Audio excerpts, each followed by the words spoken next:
EPS MCQs.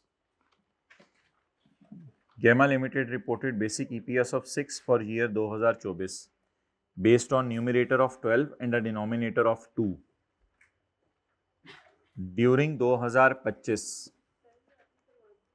ये वाला नहीं करवाया हुआ, ये वाला करवाया हुआ, ये वाला नहीं करवाया हुआ, मुझे याद है ये वाला नहीं करवाया हुआ। 2024 में खड़े होके 2024 की और 2025 में खड़े होके 2024 की। Gamma Limited reported basic EPS per share of ₹6 per share for the year 2024 based on numerator of 12 and denominator of 2. So it is the EPS of 2024. Let's move next.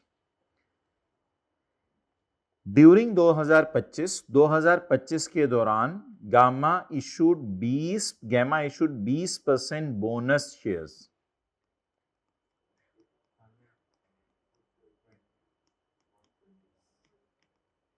%20 bonus shares. In November 25, it was discovered that an expense of 1 million relating to 2025 has been गलती से expensed in 24. ये पता चला कि expense of 1 million of 25 is expensed in 24. 25 की EPS नहीं मांगी उसने, फिर 25 का पैट भी मैं सही करता, जैसे कल के टेस्ट के अंदर सही हुआ था। 25 की EPS नहीं मांगी उसने, 25 में खड़े होके किसकी EPS मांगी है? 24 की। 24 की EPS में अब यहां 24 में खड़े होकर 25 में खड़े होकर 24 की एक गलती पता चली। It was discovered at expense of 1 relating to 25 is expensed in 24। तो 13 हो जाएगा ना, ये ऐसा ही है ना, क्योंकि एक्सपेंस माइनस हो गया हुआ था ना, तो एक्सपेंस को सही करने के लिए ऐड करेंगे तो प्रॉफिट बढ़ जाएगा। और अगर हमारे साल का पैट दिया होता तो उसे कम करना पड़ता, क्योंकि हमारे साल रिकॉर्ड नहीं हुआ। ये पैट रीस्टेट हो गया। लेकिन एक और करते होते हैं, ईपीएस से ईपीएस ना निकाल लें, पैट भी बदलना है ना। ईपीएस से ईपीएस तब निकलती है जब पैट ना बदल रहा हो। अब जादू नहीं हो सकता, ईपीएस से ईपीएस नहीं निकल सकती क्योंकि पैट भी हिट हो रहा है। अब 2 को रखें ब्रैकेट में, और याद है वो जो एक काम करते होते थे। अब आपको मजे की बात बताऊं, वर्किंग 1 हमारे साल की तो हुई नहीं 25 की। अगर 25 की वर्किंग 1 हुई होती तो 25 की वर्किंग 1 के अंदर क्या आपको यह बात याद है? जरा देखें, अगर 25 की वर्किंग 1 हुई होती, 2025 की वर्किंग 1 हुई होती, तो यहां पर जो ओपनिंग आ रहा होता, ओपनिंग, उस ओपनिंग में नंबर ऑफ शेयर्स होते इनटू फैक्टर लगा होता। एक फैक्टर इधर चलते चलते एंड पे लगा होता। जरा जल्दी बताएं, एक फैक्टर एंड पे लगा होता कि ये सारे शेयर किस पे पड़े हैं? बिफोर पर। तो किस पे ले जाओ? आपको याद है 25 का ये वाला फैक्टर 24 में भी जाता होता है रीस्टेट करते हुए। अगर ये बात याद है तो बता दें। ये वाला 120/100 लाना था यहां पे। जवाब 2 पॉइंट और ईपीएस अब बता दें 4 2।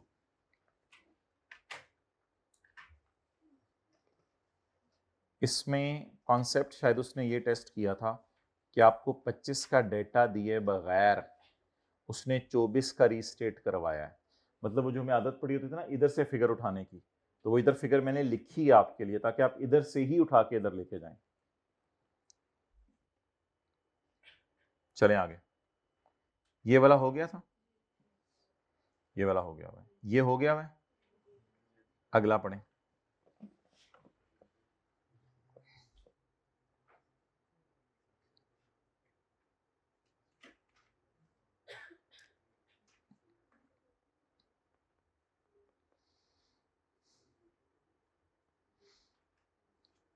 जल्दी बताएं भाई।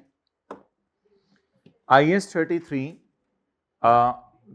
which of the following is a valid reason for adjusting EPS of prior periods when a bonus, जब बोनस शेयर इशू होते हैं तो प्रायर पीरियड की ईपीएस क्यों बदली जाती है? Bonus share represent profits earned in prior year. Bonus profit तो नहीं होता, ये तो शेयर्स होते हैं। Bonus share decrease fair value of share. ऐसा नहीं होता कि आप बोनस शेयर इशू करें तो कंपनी में आपके मार्केट में आपके शेयर्स की फेयर वैल्यू गिर जाए, ये तो पता नहीं क्या चीज है। Issuance of bonus share is a change in accounting policy, बिल्कुल नहीं। इसकी एंट्री होती है retained earning debit share capital credit. ये कहां प्रायर पीरियड एरर है? Bonus share increase number of share without changing the entities. Bonus share increase number of share, जब opening के ऊपर ये 120/100 लगते हैं तो इंक्रीज हो जाते हैं shares. Bonus factor increase number of shares, लेकिन पैट में कोई इंक्रीज नहीं आती। इस वजह से पिछले साल की ईपीएस को क्या करना पड़ता है? रीस्टेट करना पड़ता है। ये नहीं किया था हमने। द बेसिक ईपीएस फॉर, अच्छा मांगी सवाल के अंदर क्या हुई है? Diluted EPS. The basic EPS for 2023 amounts to ₹4 per share on यकम जनवरी 23 वर्किंग 2 ऑन यकम जनवरी 23 EL issued 2 million convertible bonds. Convertible bonds याद आ रहे हैं ना, वर्किंग 2 पहले करते होते हैं हम। कन्वर्टेबल बॉन्ड्स, इसमें क्या लिखते होते हैं? Increase in numerator, increase in nomi, increase in denominator और effect on EPS. 2 million 14%, 2 million है, सॉरी फेस वैल्यू से फिर मल्टीप्लाई करना पड़ेगा ना। 2 million इंटू 100 इंटू ओहो 12/12 ही है, और टैक्स रेट भी नहीं है, चलें फिर बता दें 28। और इंक्रीज इन डिनोमिनेटर, ये ₹2 million है। ओ ये 2 million शेयर्स नहीं है, ये ₹2 million है। तो ₹2 million का क्या मतलब है? तो फेस वैल्यू है बस। 2 into 14% बोले 0.28। Okay, increase in denominator, increase in denominator बोले नहीं शेयर्स निकालने पड़ेंगे भाई, अब शेयर्स निकालने पड़ेंगे। ₹2 million डिवाइड नंबर, यानी कि नंबर ऑफ पहले डिवेंचर्स निकाले ना, divided by ₹100। Quantity 0.2 million debentures हैं हमारे पास।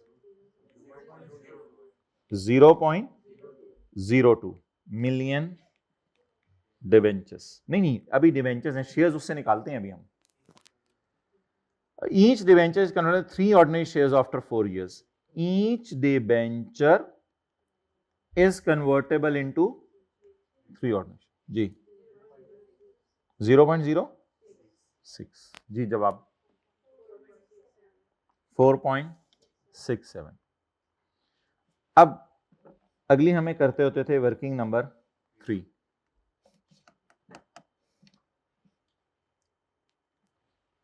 वर्किंग 3 में क्या डालते होते थे? न्यूमरेटर, डिनोमिनेटर और ईपीएस। बेसिक ईपीएस कितनी? 4। और उसके बाद कन्वर्टेबल बॉन्ड्स, न्यूमरेटर में इंक्रीज, इधर 0. इसके बाद आएगा इन दोनों का। अब क्या करें,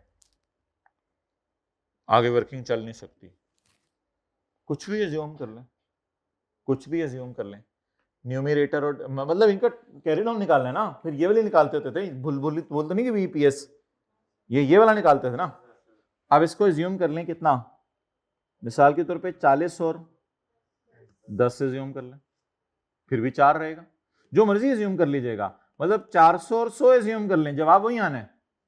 400 और 100 एज्यूम कर लें। So please let's assume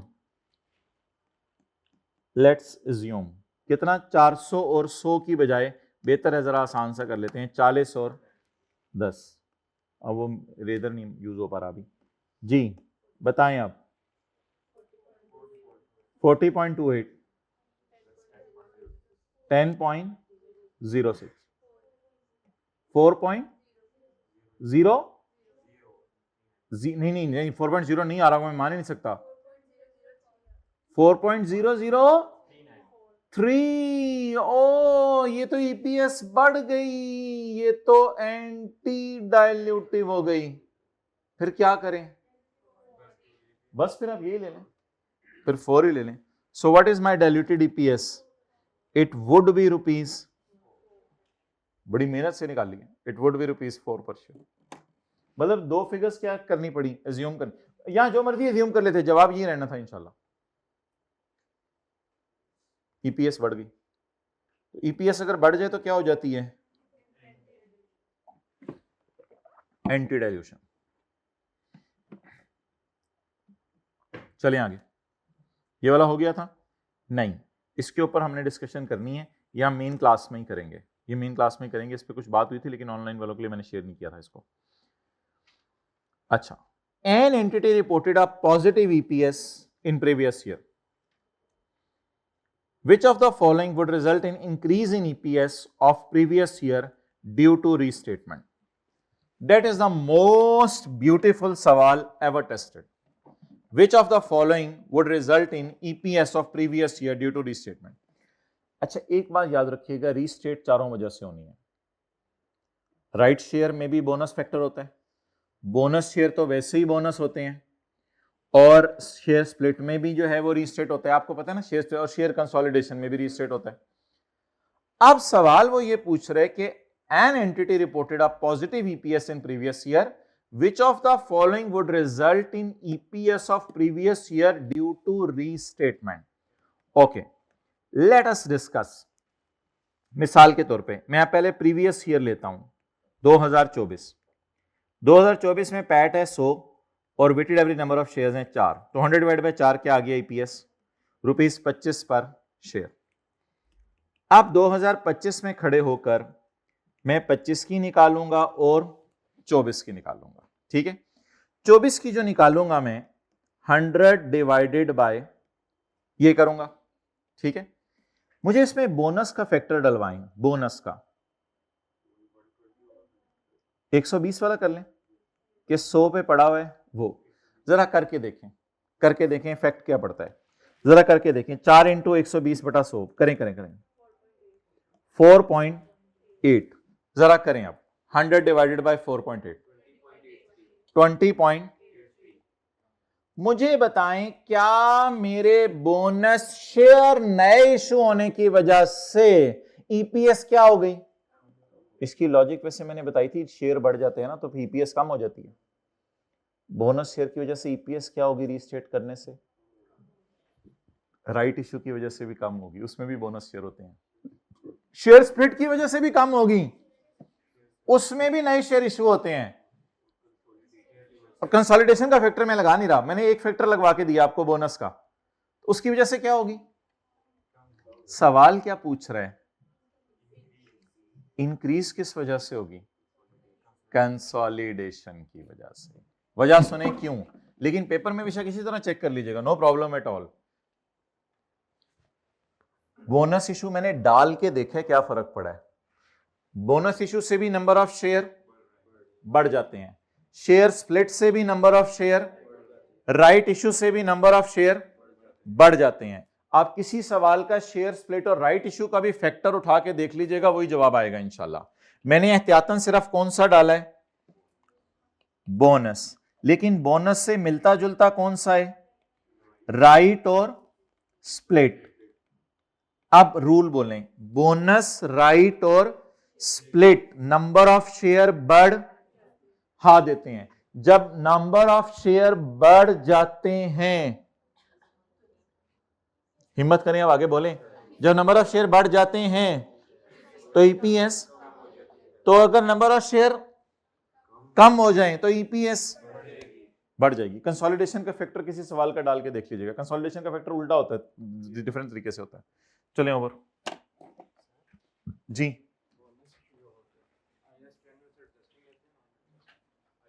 adjusting किसमें, कौन सा सवाल है?